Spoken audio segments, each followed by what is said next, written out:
The Constitution of Kenya 2010 gave the Supreme People of Kenya the authority to manage all the affairs in this country. It bound the state to publish and publicize all information of national interest. In this spirit, the Kenya Police has decided to share with the citizen information surrounding the recovery of 6.3 billion worth of cocaine in Nairobi and Malindi on 14th December 2004.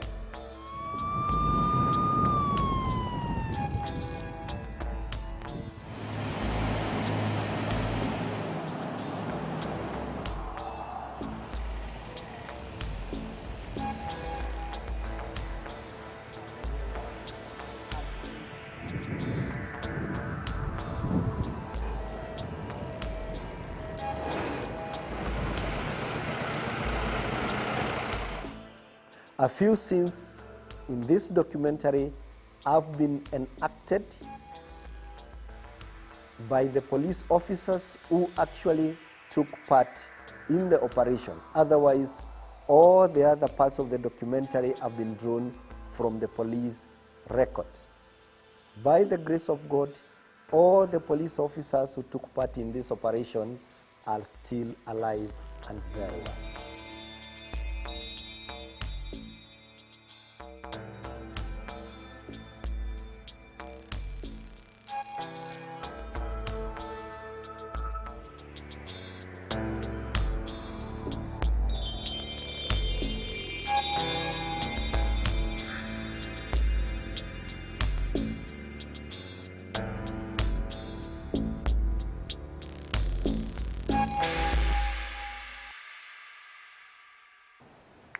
This was the largest drug haul that was recovered in the country, both in terms of the quantities, volumes, like you say, over 1,000 packets, and also in terms of value. It cost a lot of money. In terms of the losses that were incurred by those people and the officers that were involved in these ones, in the investigations, in the prosecutions, and in the handling of the case, I think performed their duties extremely well. I did instruct Mr. Mwadime and the DCI, Mr. Kamau, and of course those are the two officers that were handling that matters at that particular time, with delegated authority from themselves to the officers to perform other specific duties. But those are the officers that I instructed myself. Later, amongst themselves, are the same officers also that went to the recoveries in Kaswarina, in Malindi. I well remember on 14th of December 2004, I was in my office. It was at around midday when I was called by General Ali. He told me that he was going to, we should do it in conjunction with the CID because they are the people who have the investigative wing. Mine was operational to ensure that drugs have been recovered. So what I did is I asked him to give me an officer, and he gave me Mr. Kavila, who came to my office immediately. He told us to plan and see to it that we recover the drugs. On receipt of instructions from the commissioner, I summoned my deputy, Mr. Peter Kavila, and relayed the same instructions to him. I advised Mr. Kavila to assemble a team and liaise with the Commandant GSU for logistical support in attacking these two locations the commissioner had given to me. I was called by the director of CID, Mr. Joseph Kamau, through my radio telephone extension. He told me to go to his office. We had some work to do.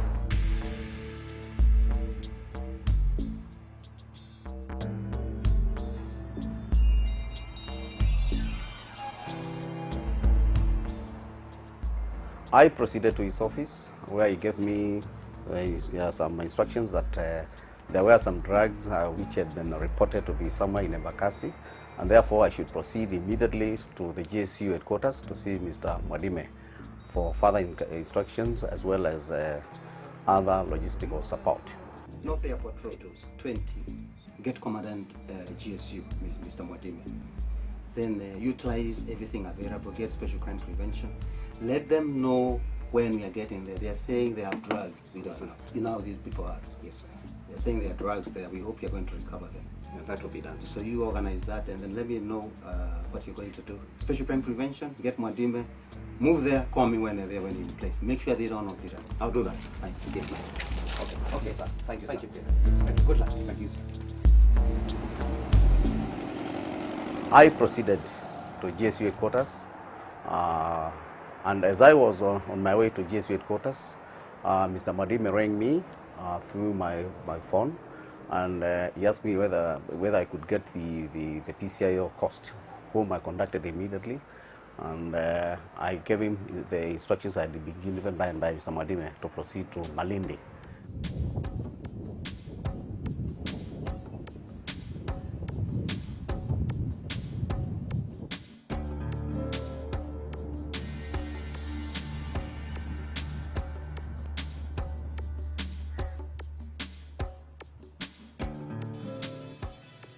On 14th December, I received a call from Deputy Director of CID then, Mr. Peter Kavile, DCP. He informed me that I needed to rush to Malindi because there was some recovery to be done, and the matter should be granted the agency that required, because any delay may amount to destruction of whatever we are going to recovered Malindi. So I immediately proceeded to Malindi.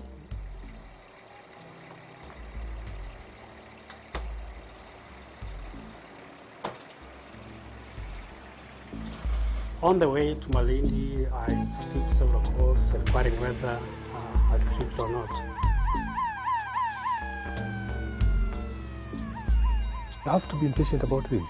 It has never happened in this country that close to 1.1 tons of pure cocaine is brought into the country. And it is necessary, therefore, that first, their recoveries is done intact.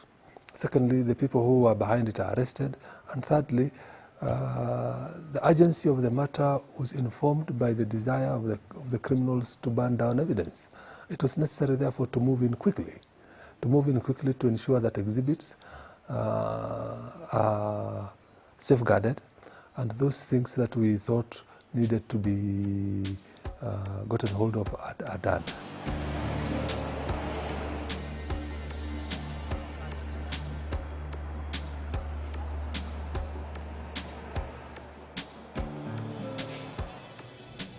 I singled out officers, and that was one was Mr. Kimitei.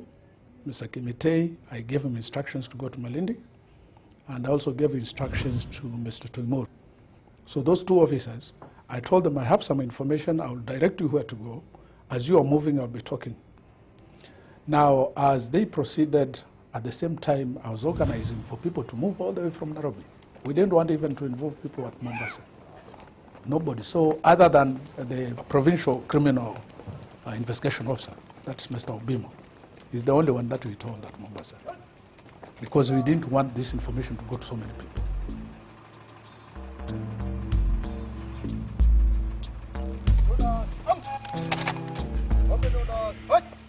It's not everybody needed to know what they did not need to know, and I think that safeguarded the confidentiality of the information and reduced the number of people against who leakages would have come out of. And I think that was important.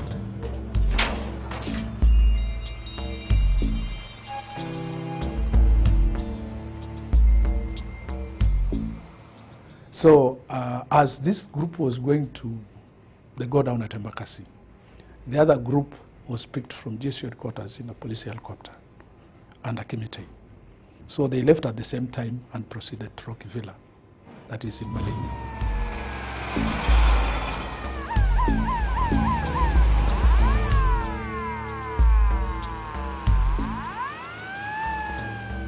So on arrival at the GSU headquarters, I found Mr. Mwadime waiting for me. Okay, come in, sir. Come in. Sorry, I was a bit late because of the traffic jam. Yes, sir. But I think we have tried. Yes, sir. I didn't expect. Please, terrible. No, thank you, sir. Just sit down. Yes, sir. It's a good. Immediately, I went to his office. Move with some. He gave me instructions to proceed to Embakasi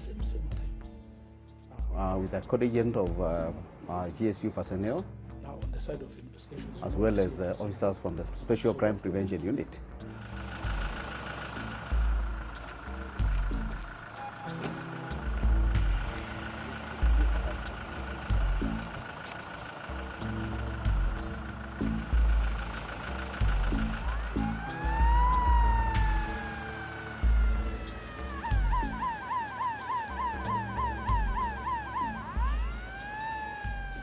We took the outer ring road and proceeded immediately with the GSU opening the route.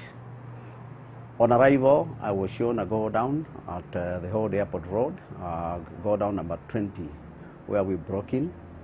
After we broke in, we found 2 containers, which were inside, and another one was outside the door.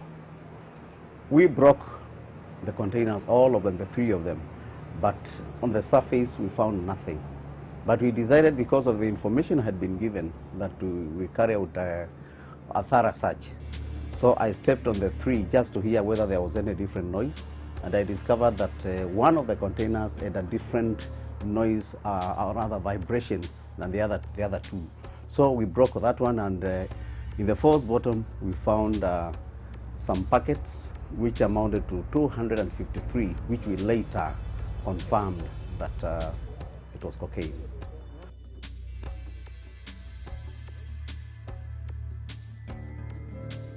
At about 6 p.m. same day, I received a call from Mr. Kavira, who was now at the scene, at the location which was supposed to secure an attack.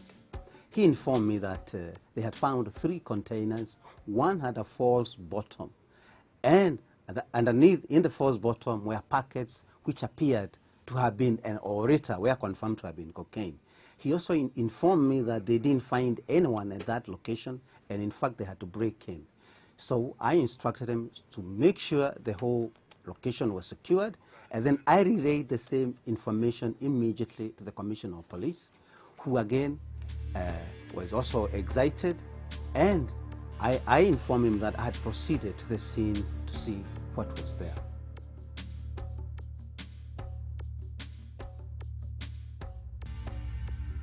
At the same time, when I was doing so, I contacted Mr. Obimo, the PCI of course, to find out whether he had arrived in Mombasa, in Malindi, which he confirmed. And I told him to find out what was in the compound which he had been directed to go to. On arrival, we were shown the house. I do recall the GS officers were the first to enter the compound. And after securing the compound, the rest of us entered. There were 3 specific areas that I noticed that needed to be searched. There was a boat in front of the house. There was the house itself. And to the left, as you enter, there was a garage. We divided ourselves into groups. The officers had come with, they assisted with the cordoning with the GSU officers. And some officers from the CID who had also accompanied me with Mr. Obimo. And I was among the group that went into the house.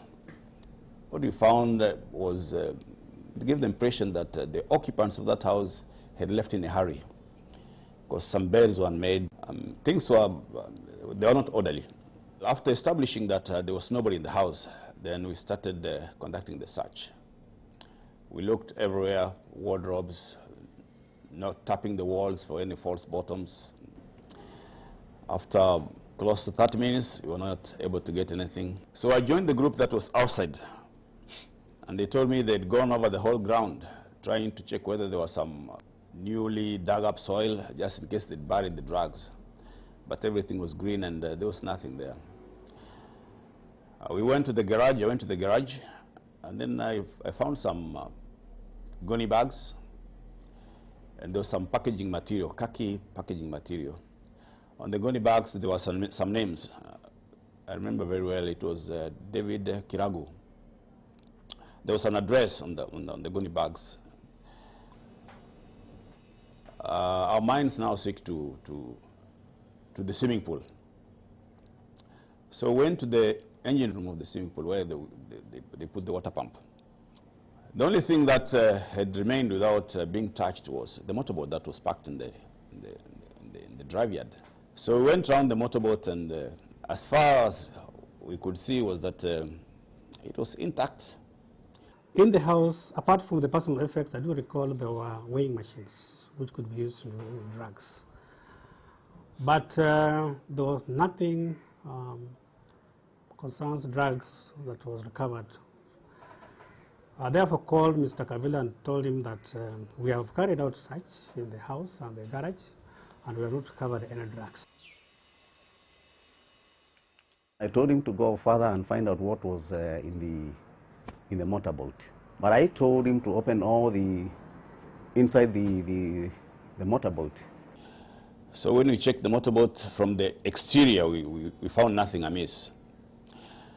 And then I said, now we don't know the operations of the motorboat. How do we get to the hull of the motorboat?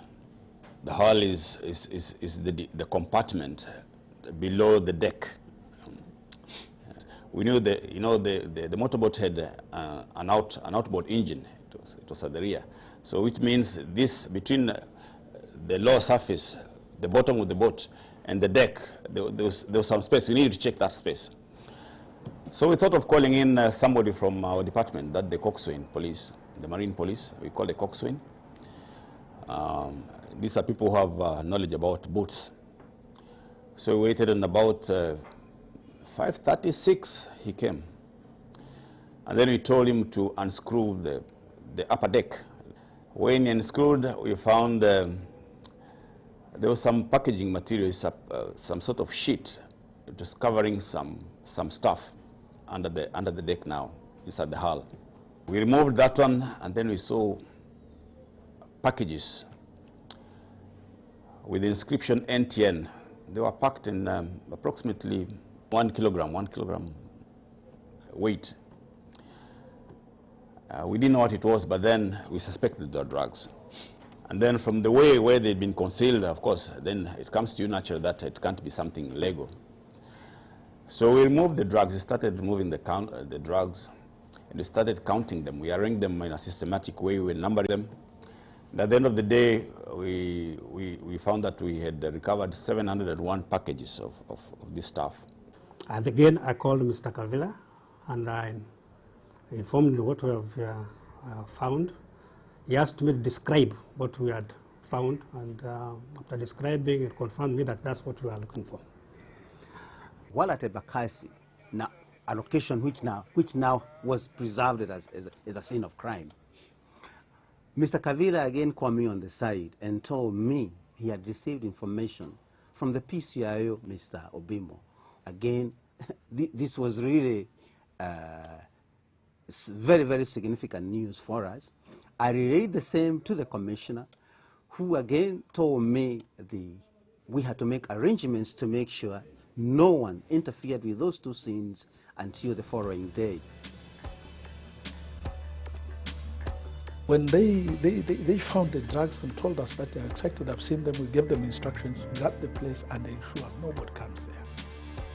Nobody at all, until when we come. So the Mikimitei, who was in charge with his team, they guarded the place over the night, and the Embakasi people also guarded the place overnight for other logistics.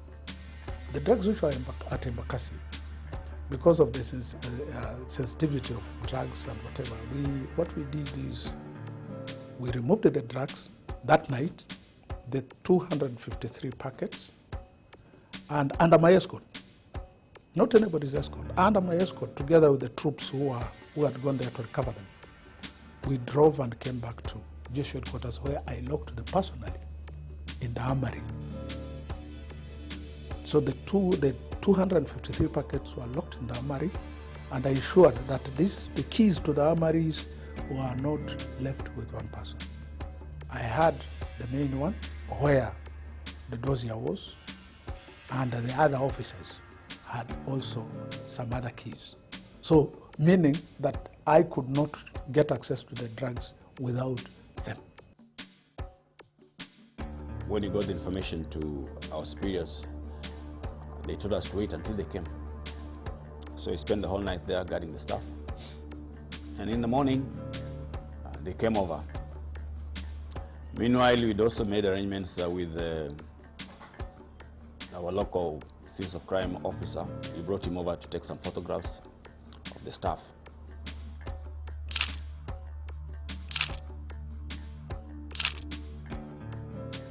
Eventually, it was established that the stuff that we'd just found or recovered was cocaine. From that particular point, when the seniors came, they saw the stuff and we showed them how we'd gone about the place. It was decided that we store this, we packed them nicely and we store them. Then I was told, Nasio, you'll escort the stuff up to where you're going to keep it in Nairobi. We arranged for some steel boxes to be bought. And we bought several of them. And all these were packed in these steel boxes. And each box was secured by 2 padlocks, which keys were now given to Mr. Kamau. After that, the group that had been cordoning the outer perimeter, that is the GSU, came over and we loaded the now steel boxes in the Land Rovers in the GSU.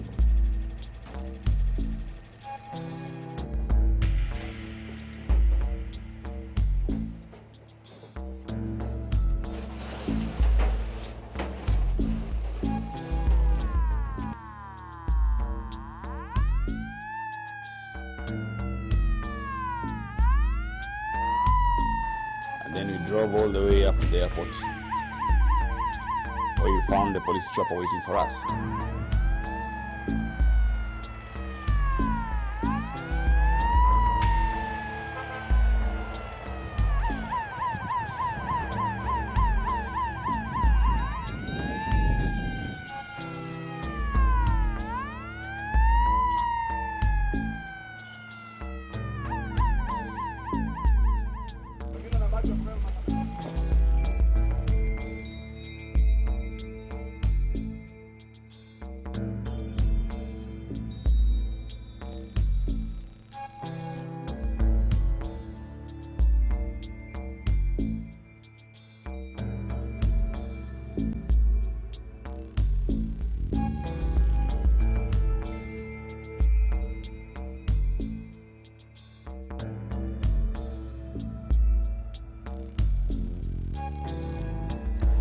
Transferred this stuff from the police Land Rover to the police chopper. I immediately boarded the chopper with the section of the GSU personnel, and we flew all the way up to Nairobi. We landed at the GSU headquarters.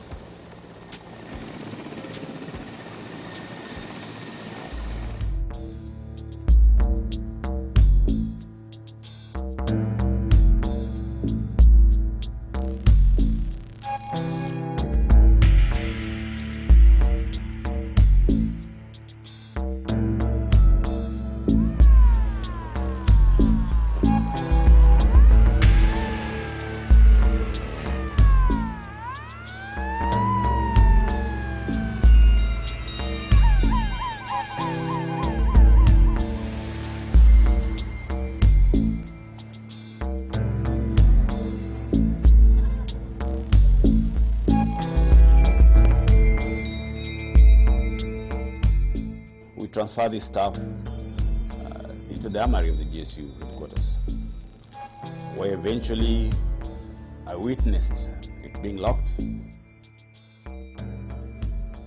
And remained in police custody because that is the law. Because exhibits are held by the police.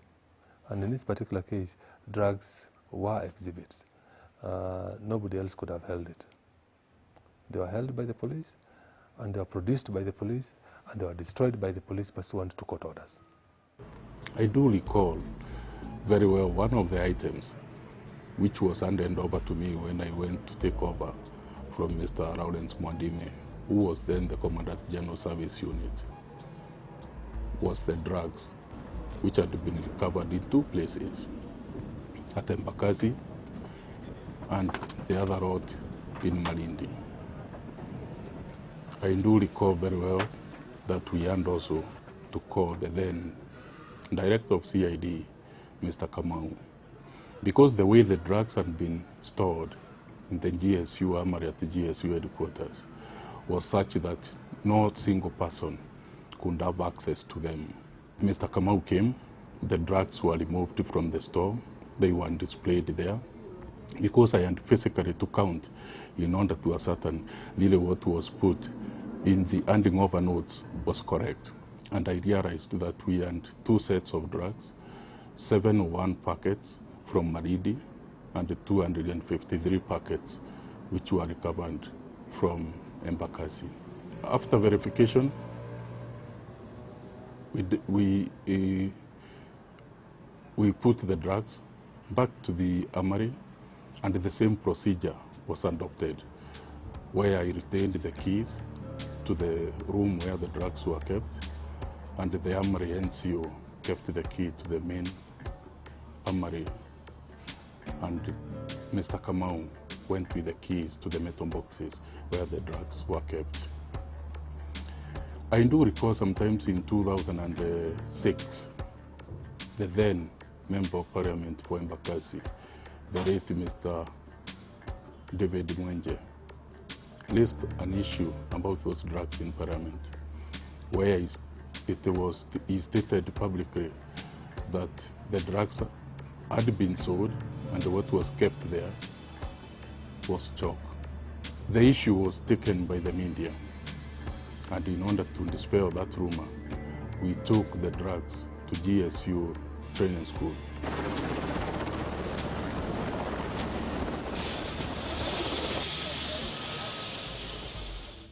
Where we displayed, and we called the media, and they saw really the drugs were intact.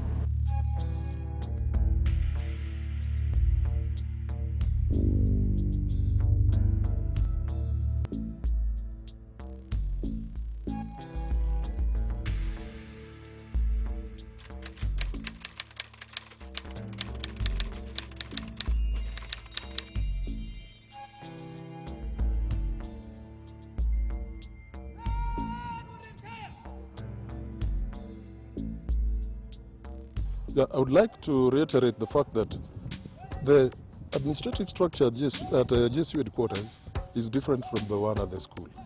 Mr. Chemore was not working under the commandant, but working under the commanding officer GSU training school. At the GSU training school, we have the commanding officer, the overall commander, we have the deputy commanding officer, we have the chief instructor, and then the adjutant. And Chemore was the one who was the adjutant at the time. Chimorei, I would like to emphasize, had nothing to do with the drugs. His was basically administration. The fellows who had anything to do with the drugs was the commandant GSU, and I would take orders from him whenever he required the general security of the drugs when they were brought to the school. Otherwise, we as a school really never played the major role apart from the security. And on one occasion only did we play a role, when I took charge of the team of officers who went to secure the go-down at Embakasi.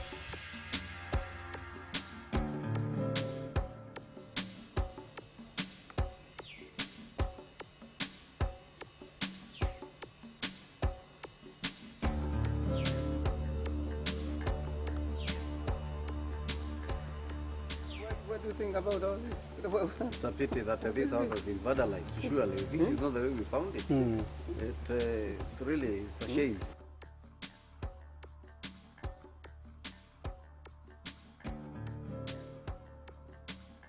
These structures, I think they need to be stripped down. Actually, the masonry work is good, and we'll only require money to probably to renovate it. Because when you look at the kind of work which is there, the building is still intact apart from the roof. You require a very good contractor to turn it to what it was before. Yeah. It was, When we first saw there are it. no cracks. No cracks on the wall. Yeah. I want to describe it with one word. PCIO, it was a tornado of excitement for us. I mean, the excitement we had at CID and police headquarters. The biggest recovery. We were really, The biggest really recovery. really happy. Yeah. And again, of course, and see the efforts, which we are all there, all you officers, all those detectives sleeping here the whole night, and being monitored, of course. And you know, everybody was looking up. You know that. Yeah. Everybody was monitoring all Yes. this. Yeah. So truly, it was fantastic and wonderful. Yeah, it's true.